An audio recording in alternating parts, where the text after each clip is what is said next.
Good morning, or depending when you're watching this, good afternoon, good evening, or good night. My name's Ross, and as always told, out of Voice of Radio. So today, it's time to have a little bit of a look at Slurpuff. It's been a little bit of a while since we had a look at Slurpuff. Of course, there was a period of time where Slurpuff was right at the centre of the Pokemon trading card game. It combined with Seismitoad, because it was really good draw power, it had an ability that drew extra cards. But I'll be honest with you, it was largely really good when we had Lysander's trump card to allow us to reuse, frankly, mean cards like Crushing Hammer over and over again. But now Slurpuff is back, might it be any good? Well, our translation here comes from the lovely Antoine Boulet, who has been very lovely in helping us out with lots of translations recently. Cheers, Antoine. And if we start off having a little bit of a look at the basics, we've got 110 HP, which is fine for a stage 1, but anytime we're looking kind of in line with Zapdos and lower than Volcanion than the basics, it makes us a little bit sad. Retreat cost of 2 means no access to U-turn board, and resistance to darkness is fine and all that, but we don't have Zoroark. If we did have Zoroark, and we do an expanded, I suppose, then all of a sudden we're going, hang on a second, they hit 120, we've got resistance. All of a sudden, they've gone from 120 down to 100. I've saved myself a KO. It would be wonderful. But we don't. And things like Umbreon and Darkrai are hitting 150 naturally. They are not going to struggle getting a KO even with resistance. Never mind. We do quite like the weakness to metal, because there's just not really any good metal decks around at the moment. And fairy typing's kind of nice. I mean, the new Naganadel is seeing more and more play as time goes by. And we've got that Reshiram and Zekrom card coming up in Cosmic Eclipse, which is looking like it is going to be a game changer. So there's always that. And that's not to mention we got Fairy Charms right now. Worried about Pikachu and Zekrom? Play a Fairy Charm Lightning. You have immunity to damage from Lightning type tag team GXs. Or GXs in general. Worried about Mewtwo and Mew? Play a Fairy Charm ability. These are quite good, and it is worth pointing out that Lysander Labs is really the only way we've got of countering Fairy Charms at the moment, other than Faber, but nobody's playing Faber. I think the Fairy Charms could be one of the secrets of this format, one of the things people are just not talking about enough. But what does it do? Well, the first attack is fairly underwhelming. 1 Fairy Energy, the defending Pokemon is now confused. It's not great, if I'm honest with you, ladies and gentlemen. It's not particularly great. I mean, look, we like confusion because confusion means you got to flip a coin when you attack. If heads, the attack goes through like normal, but if tails, the attack fails and you take 3 damage counters. And as I've mentioned in a few videos lately, we're in a great position in terms of special conditions, because Ace Roller has rotated out, and Guzma has rotated out. So the average deck is playing a few fewer cards than they used to get rid of special conditions. There are still people playing Switch, but retreating is far more prevalent than it was before. And you can still retreat out of confusion, but to use an example, right? Let's say you're playing against Reshiram and Charizard. They are probably going to be wanting to use Flare Strike, that's their main attack. So they've got 4 energy on, you confuse them. Now, they can still use Flare Strike if they flip heads. And they can retreat, but they've got to have another Reshiram and Charizard with 4 energy on the bench to attack. Or maybe something like a Volcanion with 2 energy on. And a way to retreat Reshiram and Charizard without losing all 3 energy, or else they're only hitting 50, not 110. They do the extra if there's 4 energy total on your side of the field.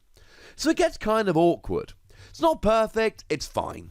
Although do be looking out for Cobalion played with Rainbow Energy. But then we get to the other attack and we go, ooh, okay, we like this. Because the second attack does 110 damage for a single Fairy Energy, just so long as the defending Pokemon is confused. If the defending Pokemon is not confused, the attack does nothing. Well, this makes things a lot more interesting. 110 damage for a single energy is wonderful. I mean, something like Naganadel goes down straight away in one go, no questions asked. This is phenomenal. Although annoyingly, something like Reshiram and Charizard won't, which is more annoying here. Problem is, they've got to be confused. So the question then becomes, alright, how do we confuse them? Now, obviously, we've got the first attack. And the first attack is fine, but now you're using 2 attacks to do 110, which means you're basically doing like 50 or 60 an attack, and that's a lot less exciting. We don't really like this at all. Plus, if you confuse them and they just get out of confusion, retreat or whatnot, then nothing happens. I mean, Mixed Herbs is seeing quite a bit of play at the moment. If your opponent plays a double Mixed Herbs, they get rid of their special conditions and things have gone very, very wrong. So what we need is some kind of ability or some kind of trainer card to inflict confusion, so we are just doing 110 in one turn. Well, we have a few options, and some of them are better than others. We have got Alolan Marowak GX, if it is damaged by an attack, the defending Pokemon is now confused. So there is an argument here that just leave this in the active, let it get hit, and then your opponent is confused going into your turn. I think that probably counts as one of the more awkward ways to do it. We do have the Poliwag that came around in Unbroken Bonds that has an interesting attack. You can only use it if you go second, but you can just confuse your opponent's Pokemon. That's a decent option, but only one turn during the game. One option I do like quite a lot is the Tapu Lele from Lost Thunder. Now, this has a really nice ability whereby if you attach a Fairy Charm to it, you may leave your opponent's active Pokemon confused. And what I really like about this is if you're playing Fairy Charms, the reality is you're going to be playing some you don't need. So if you're playing, say, Fairy Charm Lightning and Fairy Charm Ability, if you come up against a Pikachu and Zekrom, you don't need Fairy Charm Ability, you need Fairy Charm Lightning.